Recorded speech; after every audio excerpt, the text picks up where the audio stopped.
And now I'll introduce our panelists. So we have Flossie Baker and Anjali Appadurai, who both work in climate justice for Sierra Club BC. Anjali is a climate justice advocate, communicator, and consultant with a love of animals and wild spaces.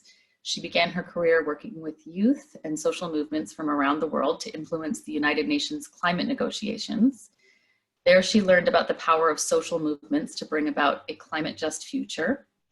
Anjali then returned home to BC to work on building a community-driven campaign to grow support for a class action lawsuit against some of the biggest names in the fossil fuel industry. Today, Anjali works to strengthen climate change messaging and discourse in Canada by centering the stories of those who are on the front lines of the climate crisis. Anjali works with Sierra Club BC to support us in connecting climate change to socioeconomic and political realities, and supports our role as a strong contributor to the Canadian and global climate justice movement. Welcome, Anjali. You want to say hi? All right, next we have Flossie Baker, who is our climate justice organizer. Her passion is supporting different communities to engage in building a new story about the future we face. With a background in journalism and communications, Flossie is interested in how the narratives we create shape our imagination for action. She trained as a community organizer under the Industrial Areas Foundation, the oldest community organizing network in North America. And she brings stories and lessons in organizing from the UK, the San Francisco Bay Area, Victoria, and Vancouver.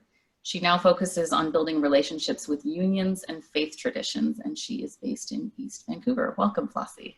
Thank you. And working in the background today to make sure the technology is working, we have our communications specialist, Maya Van Woudenberg. In addition to being our IT whiz, Maya is also a talented visual storyteller and graphic designer, and thank you for your help today, Maya. So let's start out with Anjali. Sierra Club has long worked on protecting the environment. And so some of you might have noticed that we're now using the term climate justice for a lot of our work. Why have we changed, and what do we mean by that term? Great question. Hey everyone, thank you, Elizabeth, for setting this up, and thank you all for being here. The term climate justice, it's popped up in Sierra Club's communications, and it is a different term, and I think a richer term than just environmental protection as an isolated thing. To understand climate justice, I think we should look at the term environmental justice, which some of you might have heard, and which was a strong movement that emerged mostly out of the United States, but is now worldwide. And we could say that it emerged around the 80s. And essentially, environmental justice was a political movement that highlighted the environmental costs of corporate activity disproportionately landing upon people and communities of lower income and communities of color. Essentially saying that the unpleasant parts of industry, the poisonous parts of industry, the harmful parts of industry were often targeted for the backyards of low-income communities and communities of color. And so there was a significant battle in the 80s, or not a battle, a campaign in North Carolina, where the state of North Carolina wanted to move a bunch of soil contaminated with PCBs, which is a contaminant. They wanted to move it and bury it in a plot of land that was very close to a predominantly Black community, a county that was predominantly Black. And this was pretty much the straw that broke the camel's back, and there was a wave of protests.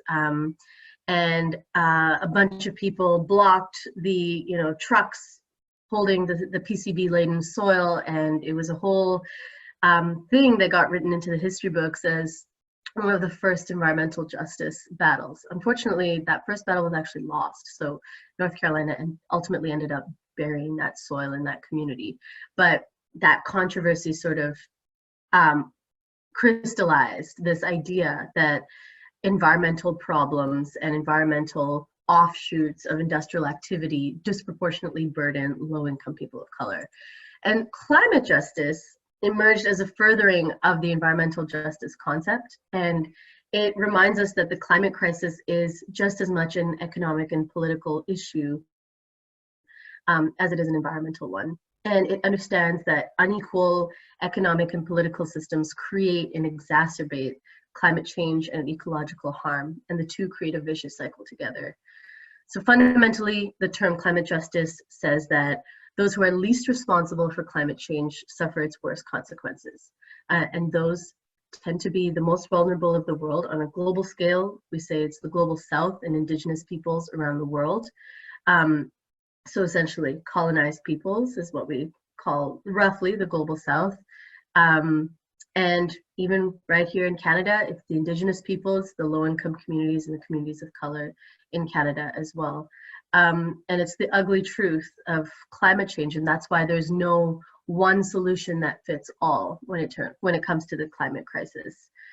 The tar sands is a great example of one of the deepest climate injustices in this country, where we have economic activity that is vastly benefiting a small group of people and maybe the country as a whole, but the most devastating impacts of that, the really dirty underbelly of that, falls disproportionately in indigenous communities and creates all those health impacts, which gets added on top of the existing social and political and economic inequalities that indigenous people already face in this country. So climate injustice is about all those stacked injustices, the lack of responsibility for the climate crisis combined with the most devastating impacts of it.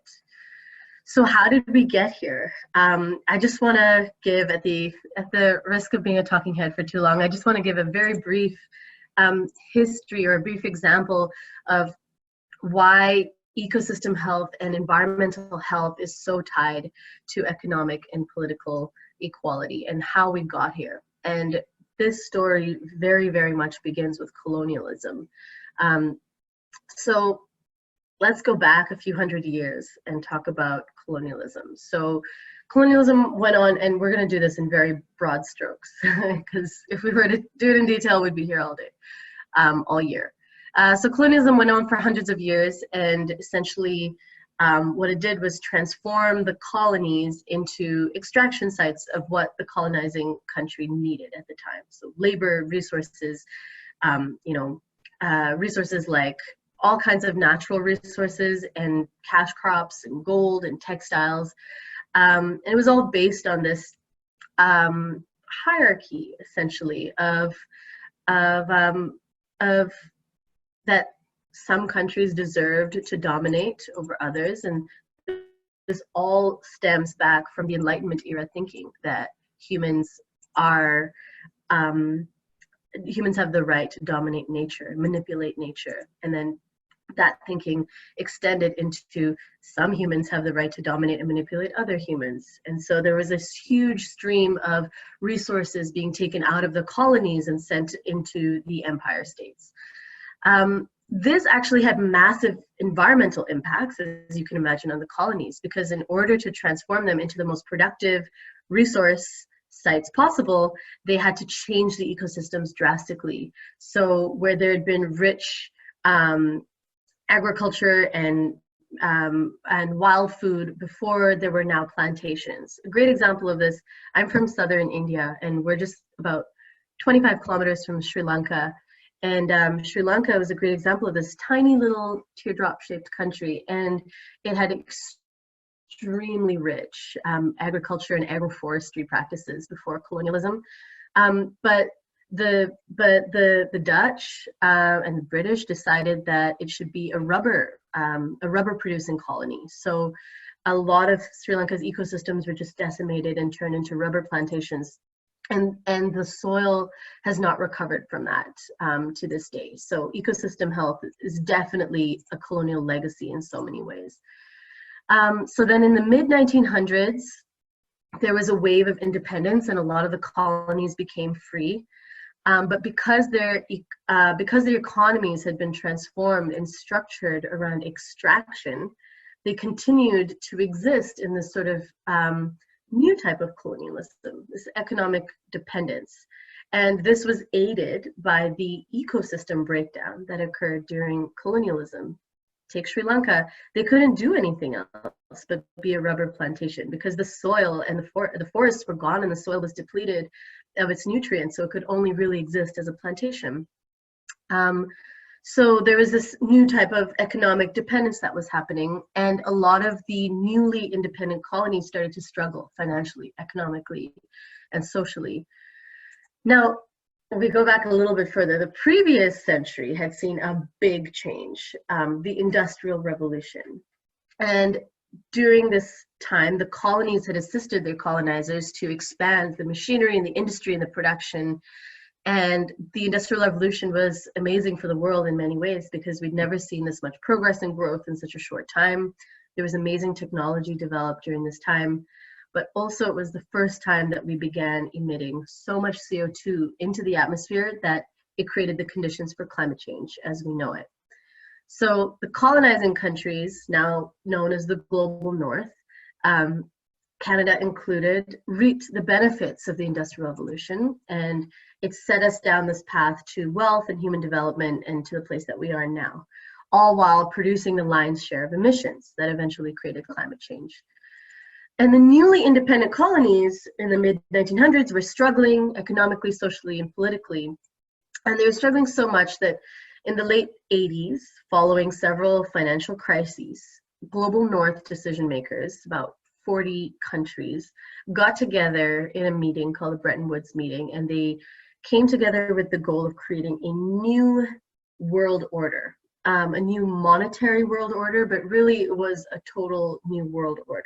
And this was a really significant turning point because what they created in that one fateful meeting in the early 80s would come to be known as a system called neoliberalism, and it would come to be the dominant economic system that we live under today.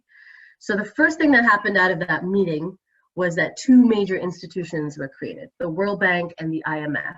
And their goals were to help the developing world become financially stronger, to give out loans to help with human development and economic development in developing countries.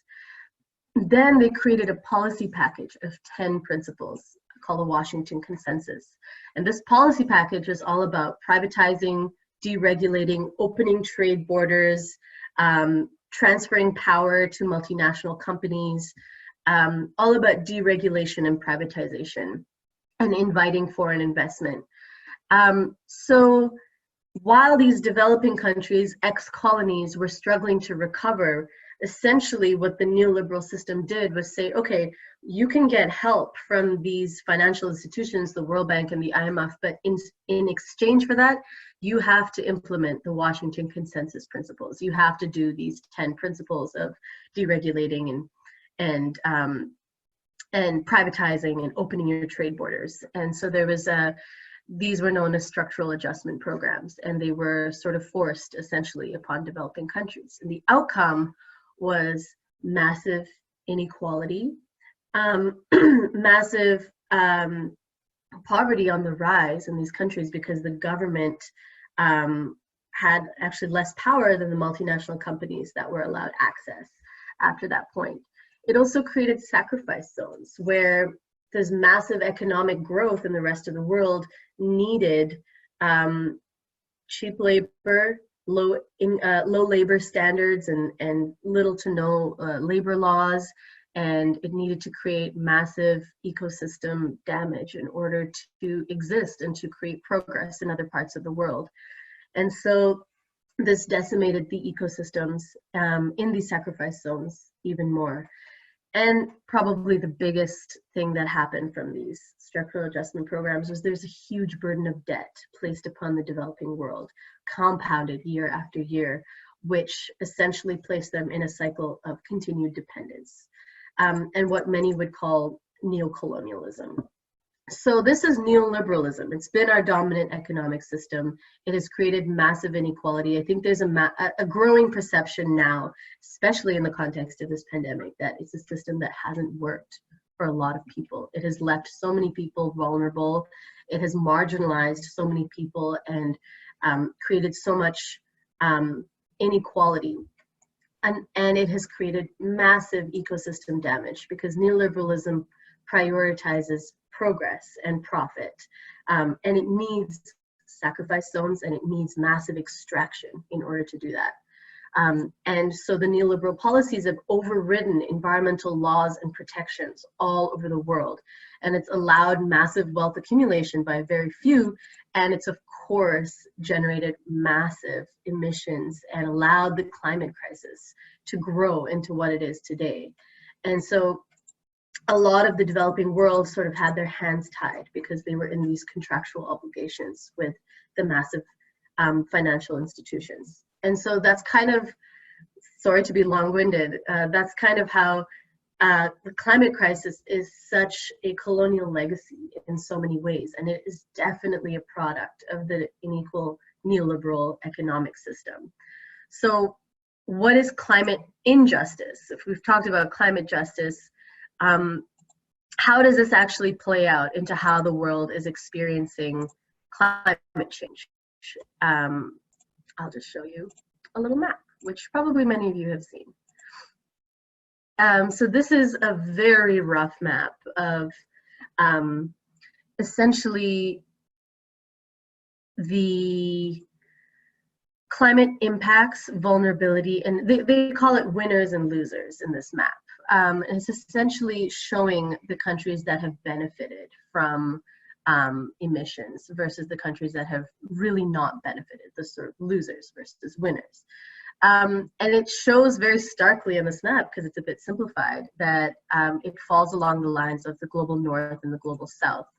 And a lot of my early career was spent in the United Nations climate space. And it was essentially a really sharp dichotomy in that international political space as well, between the global north and the global south. There's simply less political motivation from countries like the US, especially, to actually reduce their emissions because they benefited the most from it. If you were to look at a map of climate vulnerability, which means where the greatest effects and negative impacts of climate impacts like storms and hurricanes and sea level rise are occurring, the map would look actually very similar to this. And that, to me, illustrates climate injustice, which is that those who have the most to gain from the crisis are those who are the most responsible for the crisis and those who are not as vulnerable to the crisis. So that was a big dump, so I'm going to end there and pass it over to my colleague Flossie. Take it from here, Flossie. I'm just gonna thank you first, Anjali. Oh yeah. That's really helpful, and we'll come back and talk more about how this relates to British Columbia. But Flossie, if you can talk a little bit about how the COVID pandemic has influenced how we're thinking about climate justice and what this means for our strategy, that would be wonderful. Thank you, Elizabeth. Thank you, Ange. Hello, everyone. Yes, the pandemic has acted like a huge magnifying glass. It has made the inequality that was already there starker, and it's also made it worse. It's shown us even more clearly the ways in which neoliberalism has a stranglehold over us and the lengths that it will go to generate profit. This virus has also been a wake-up call, including to us in the environmental movement, that if any of us is sick, we are all at risk. And scientists are clear that if we continue to abuse our earth and our oceans and our air, then we endanger human health. As Ange was saying, neoliberalism affects our lives in so many ways, and some of them are kind of hard to realize. It creates a culture of hyper-individualization, of extreme competition, of transactional experiences and relationships. We become consumers first, and then we become human beings second. We come to see the value of a tree only in how much money it produces, rather than the fact that it's integral to our health. And sometimes it can be clear, it can be obvious the ways in which neoliberalism affects our lives, and sometimes it can be hard to see.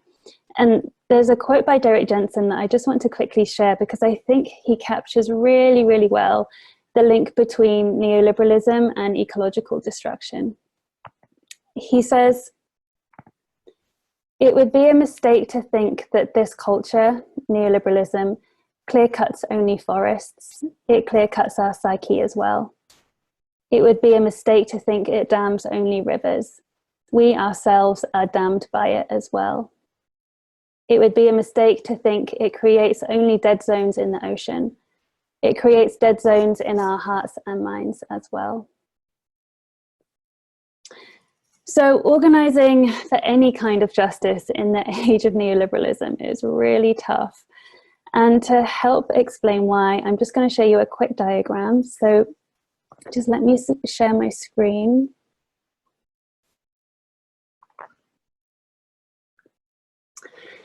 Now, this is a very, very, very, very oversimplified diagram of the dominant Western model of society. And I'm focusing on the colonial model right now because it's the system that got us into this mess. I know that Indigenous law and governance operates very differently from this and offers a really powerful alternative about how society could be structured. And that's something that Sierra Club BC and myself personally are learning more and more about. But for now, let's focus on the system that got us here and the system that continues to create so much injustice. So this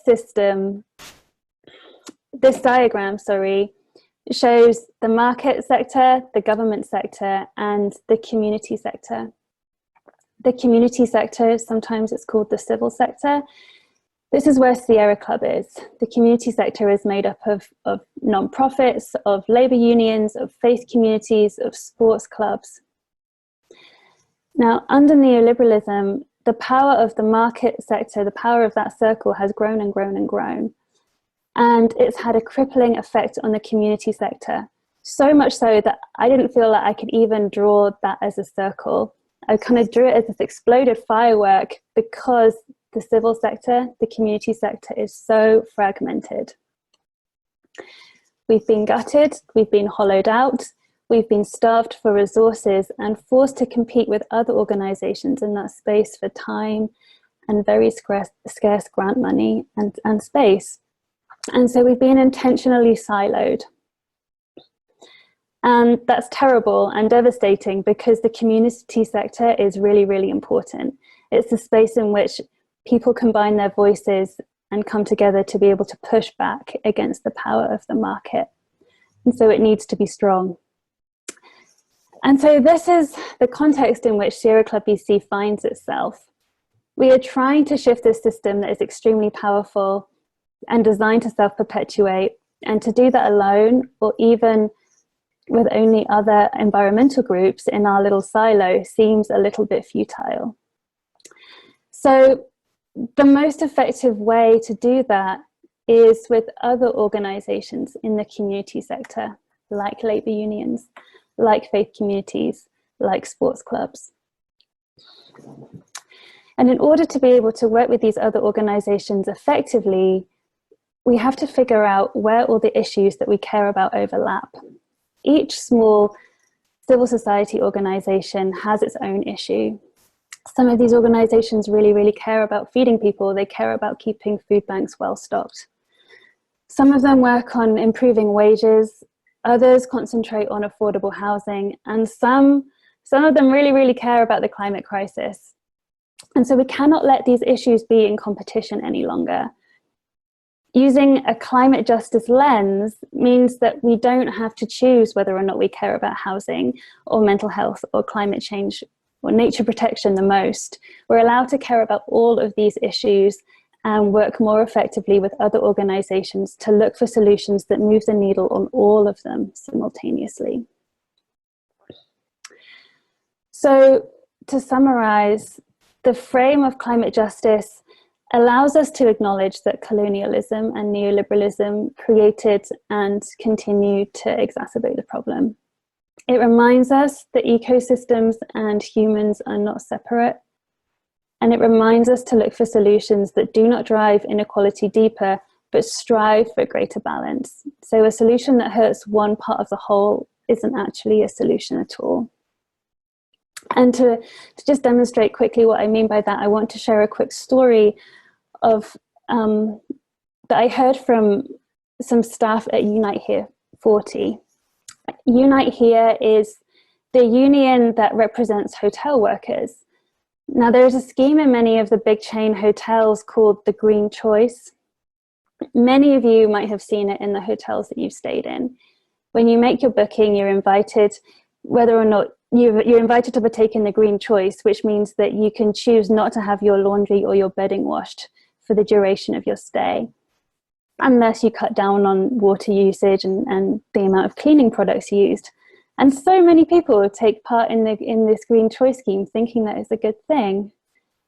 And yet what is actually happening is that that means that less laundry needs to be done, and that means that there needs to be less housekeepers on duty. That means that housekeeping staff who are normally women and women of colour see their hours cut. And this causes so much hurt to them and their families. No one would be surprised if housekeepers came to think that the environmental movement was against them, or that the environmental movement was somehow uncaring or unjust.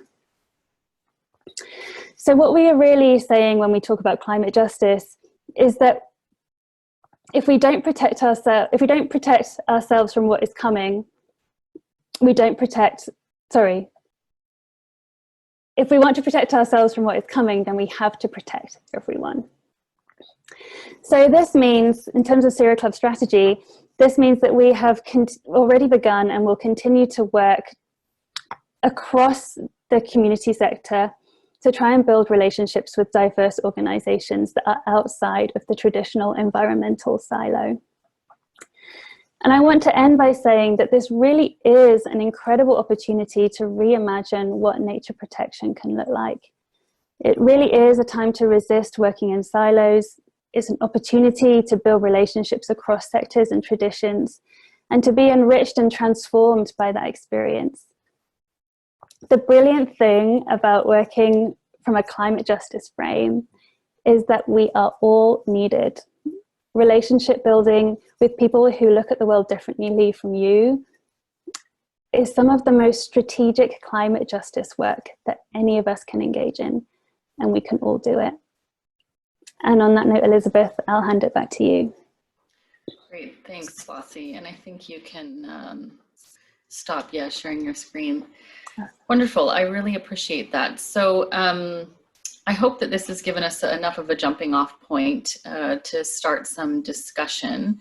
So if you do have questions, I hope that you can open the Q&A panel.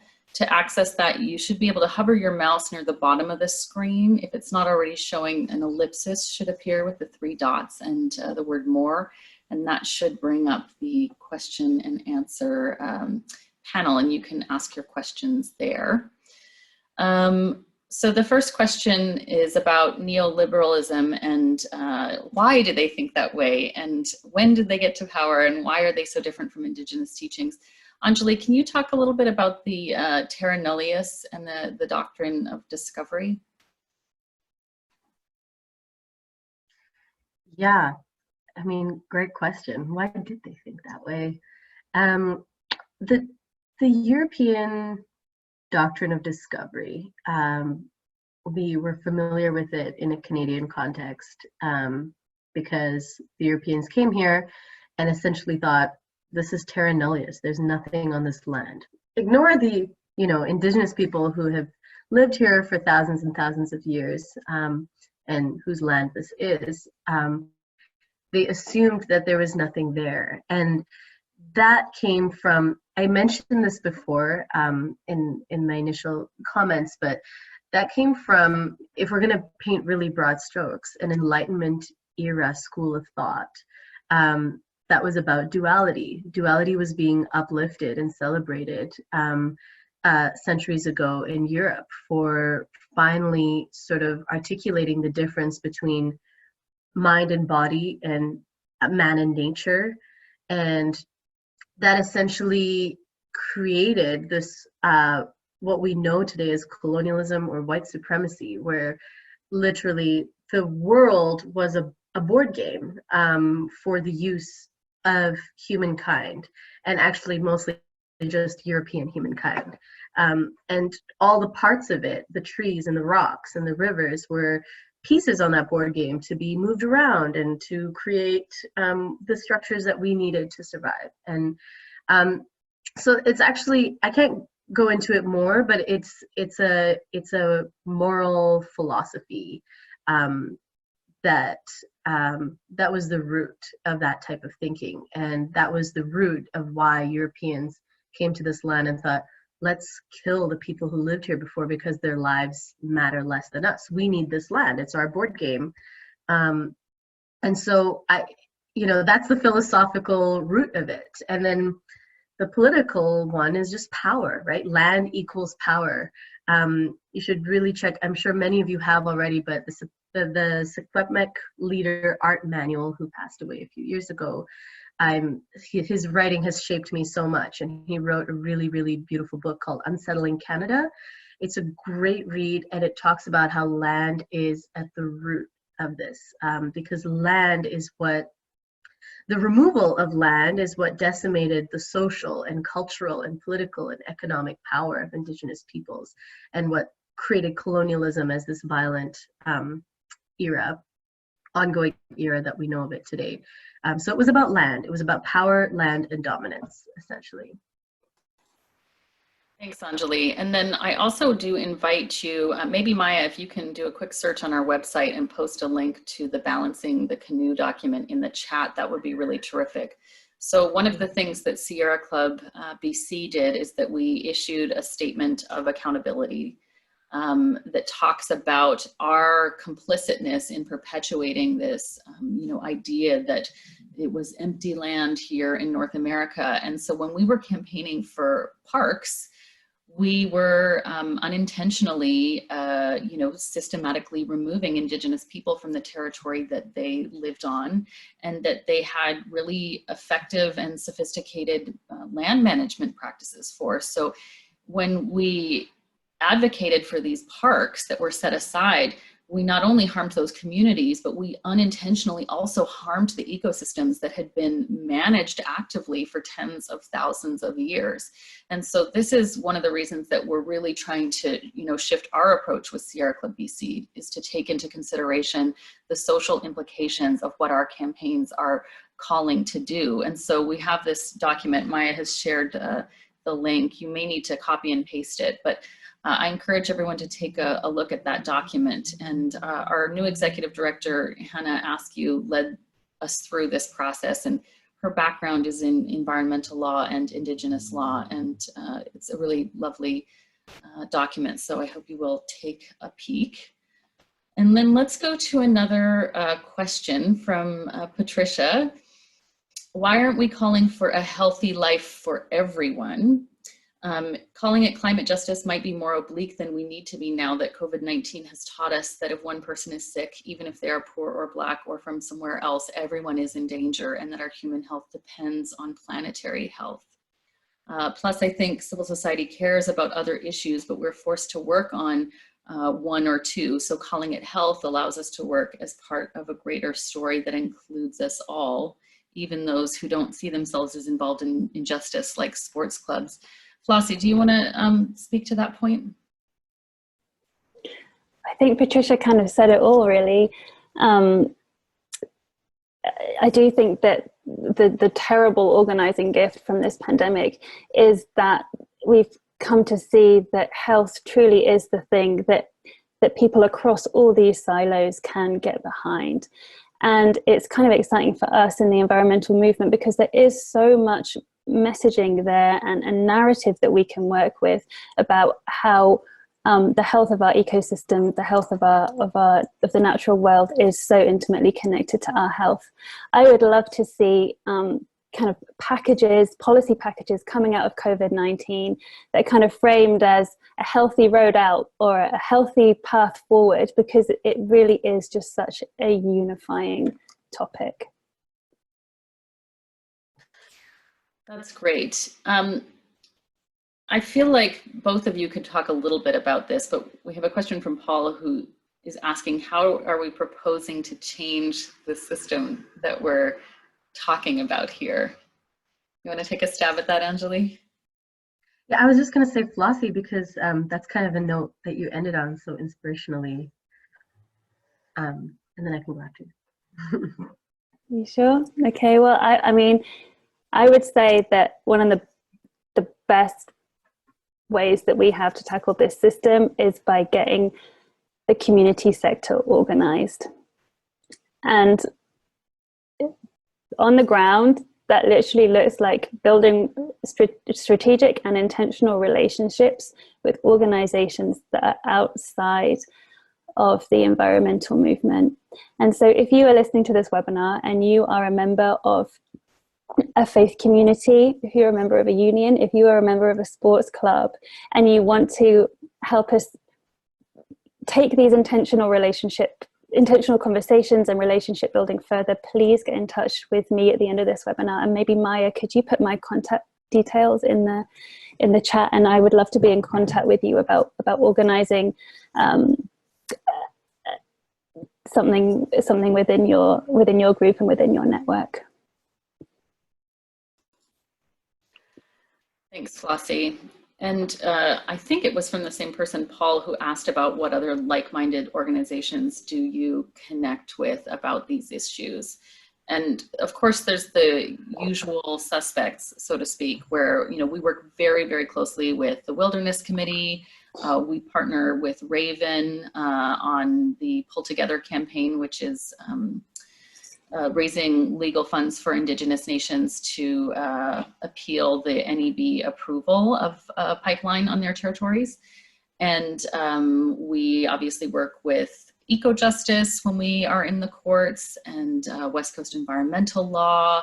The environmental group is actually, we're very good about identifying what our niche is and working in tandem and not recreating the wheel, because we are some of the weakest funded charities that exist.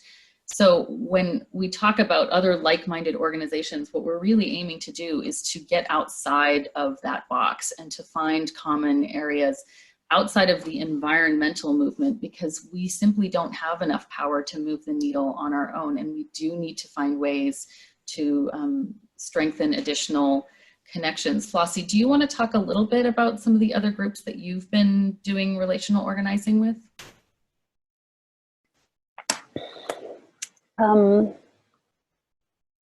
Well, most recently, just before COVID, I was working with a couple of churches on the North Shore. We were holding what we called listening circles there, where people were really just invited to come and share about what was weighing on their hearts. And sometimes that is climate change, and sometimes it isn't, and that's totally fine. And well, first of all, it's a good challenge to us to then find creative ways to make sure that what we're hearing about what is weighing on people's hearts, we are able to link back to the climate crisis. And secondly, it's really important, it's an invitation for people inside that network to begin to think about what they could be doing as an organization, as a member of this community sector, to get themselves in a position where they are also better able to work with organizations in that sector together. And there's so many of our faith organizations in this province have a history of have a mandate to work on this issue. And we are, I think one of the dangers has been that climate change, solving that problem, has been given to the environmental movement, but actually it's going to take the best of all of our traditions to be able to figure this out. And we need to be able to find a way that we can bring the best of all of us together to the imaginary shared table and try and figure this out together. Thanks so much for that, Flossie. I have a question from Lorraine about what do we think about boycotting market-driven resources like paper products and encouraging them to use bamboo or hemp instead of clear-cutting trees. And I just want to quickly address that market-driven solutions definitely work.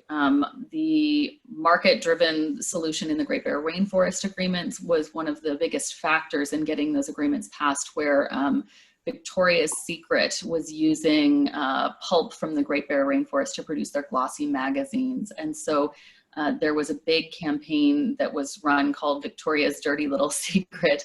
And similarly, the German magazine publishing industry was using a lot of that pulp. And so if you can find the right way to use the market to put pressure on industry, it definitely can work. It's not Sierra Club's niche, and we do work with another organization called Canopy, and they are the one that leads in the market solutions. So we definitely agree that there is an opportunity in some places, but with our limited resources, it's not a campaign that Sierra Club is capable of taking on directly, but that we work with partners like Canopy to do so. The next question Elizabeth, is... can I just add one thing? Sure. I think it's important to say that Sierra Club is a member of two community sector alliances, one in Victoria and one in Vancouver. One of them is called Greater Victoria Acting Together, the other the Metro Vancouver Alliance. And these are alliances specifically of community sector organizations who pledge to put their differences, their stereotypes aside, and kind of work to find where their overlap is.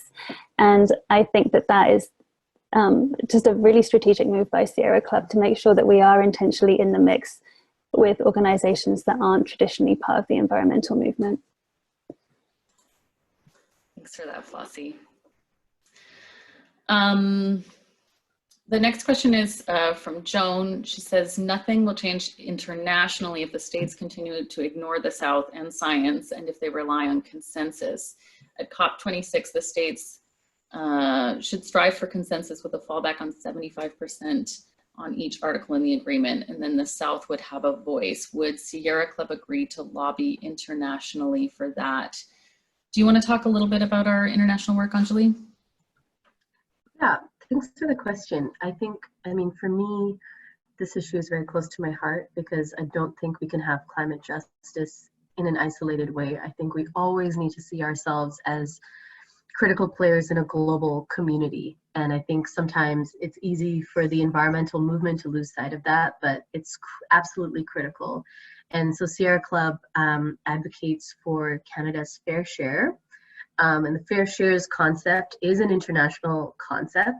I was at COP26 as well, and I gave a webinar on behalf of Sierra Club from there. Fair shares concept essentially says that taking into account the historical responsibility of the developed nations of the global north and taking into account the current level of emissions of every country in the world, every country has to undertake a fair share of the burden of reducing emissions to climate safe levels. And Canada's fair share has two main pillars. One is our domestic emissions reductions, which are significant and which are in line with Canada's climate plan and the Paris Agreement, although we're not in line with the Paris Agreement at all. And the second pillar is our international obligations, which is to support the developing world, the global south, with adaptation and climate finance and green technology. So we definitely do advocate for that on an international level, and we're definitely in solidarity and understand the complex relationship at the international level. So that's definitely part of our work as well. Thanks, Anjali. We have a comment from Wendy who talks about Kate Raworth's donut economics. She also gave an excellent TED Talk, which I also recommend, and the circular economy, which speaks to exactly what we are so rightly advocating. And the question is, do we see ourselves as a repository for such ideas, a gathering basket, a learning commons? These are all very exciting times, and there are portals for change. Cooperatives are key players and like-minded organizations, just as we called for. So I think this is more of a comment than a question, but I do agree, and I do encourage everyone to take a look at that TED Talk on donut economics. It's excellent. I have a question from Pat about fundraising, and it is a challenge. I totally understand that many donors get requests from many different organizations, and the challenge with fundraising is that each of our organizations has a different mandate that's given to us from the Canada Revenue Agency, or the IRS if you're a group in the United States. And so it is difficult to fundraise for one big pot when there are so many different tactics, and some of them qualify for charitable deductions and others don't. And so I do reiterate the fact that most of the environmental organizations are excellent at collaborating and focusing on specifically their niche, so that we're not asking you guys for the same money for the same thing. We are all trying to do similar things and advance things together. So just legally, it's not possible for us to collaborate into one single organization, unfortunately.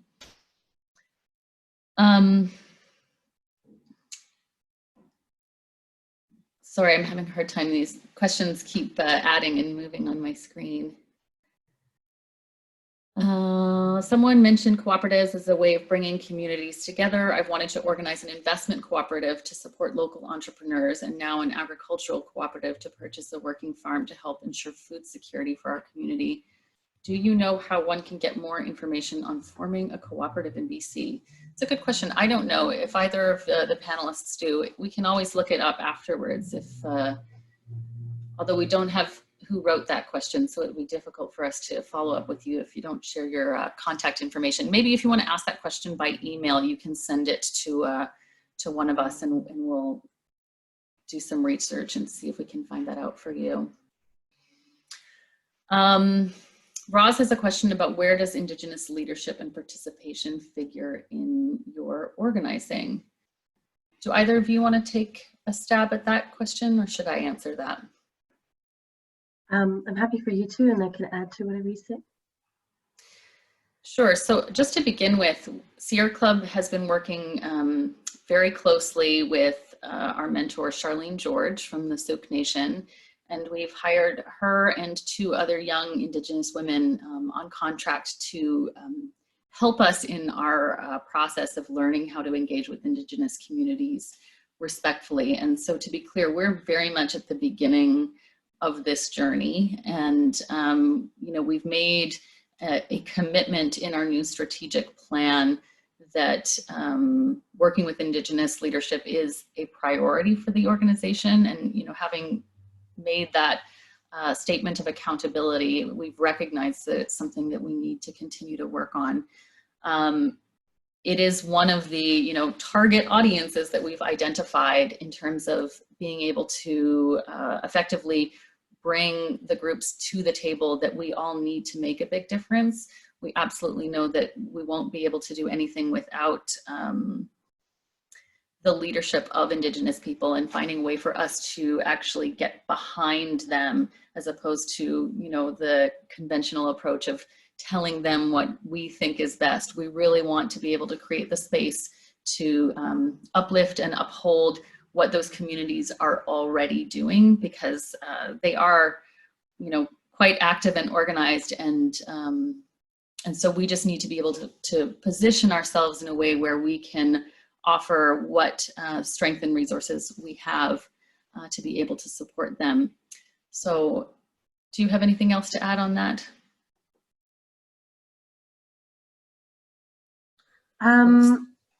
Yeah, no, you said it all.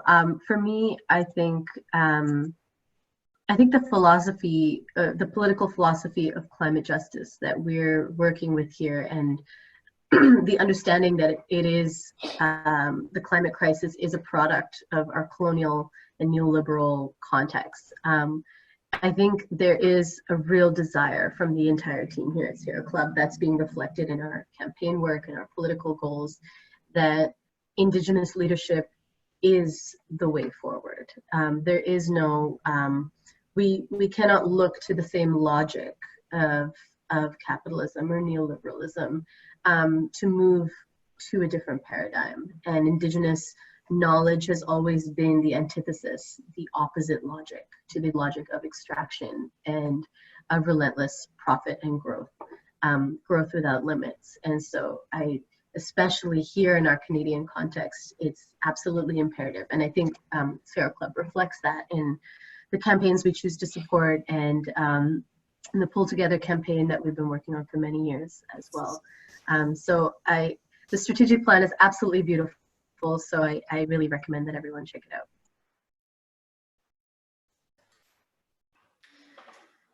Thanks, Anjali. Carol has a question. A meeting of citizens and government leaders, a speaker mentioned the need for some of us to see a decrease in our standard of living in order to help poorer societies. I and only one other person in that room clapped. What part of your plans will address this? It's an interesting one. I can speak to that. I saw that question. I don't know what meeting that was. That's kind of interesting.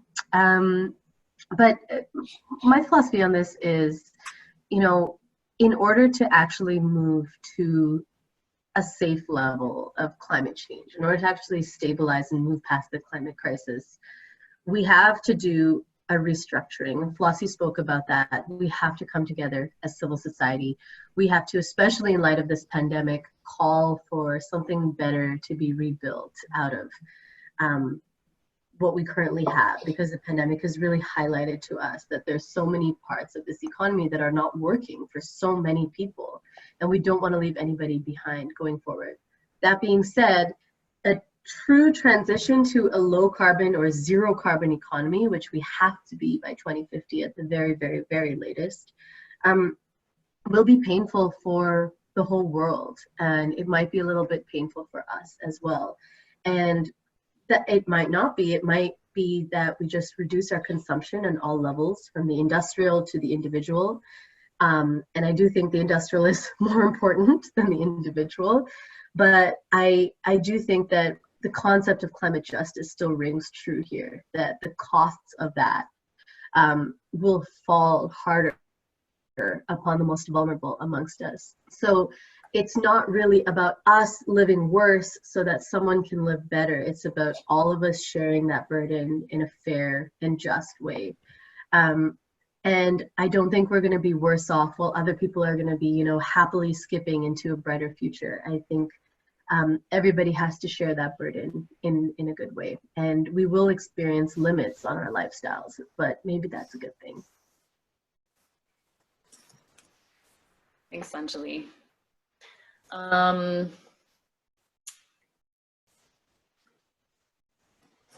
There's a question here about whether or not Sierra Club is partnering with Indigenous people in Alaska. Off the top of my head, I know that there are some relationships that exist with some of our partners, like Salmon Beyond Borders. I'm not aware of any official partnerships that we have with Indigenous people in Alaska. Do either of you know anything about that? I don't know. No. It's a good question though. And yeah, certainly salmon know no borders.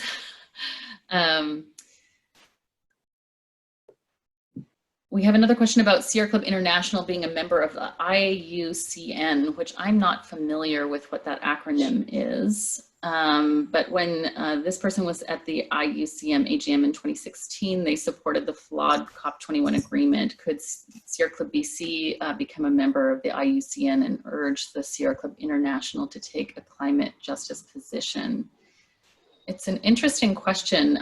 We're definitely a small group compared to Sierra Club US, and we are totally separate. We share the name because in the 1970s, someone stole a piece of Sierra Club US letterhead and launched a lawsuit. And by the time Sierra Club US found out, the campaign had been won in their name. And so we were allowed to keep the name, but in fact, we are a separate group that just licenses the logo from the larger organization. And so I don't know how much influence we actually have on their campaigns themselves, but it is a relationship that we'd like to work more closely with. And they've also been very good about shifting their position and incorporating a DEI, diversity, equity, inclusion lens. So I suspect that you'll probably see more climate justice campaigns coming from the Sierra Club US.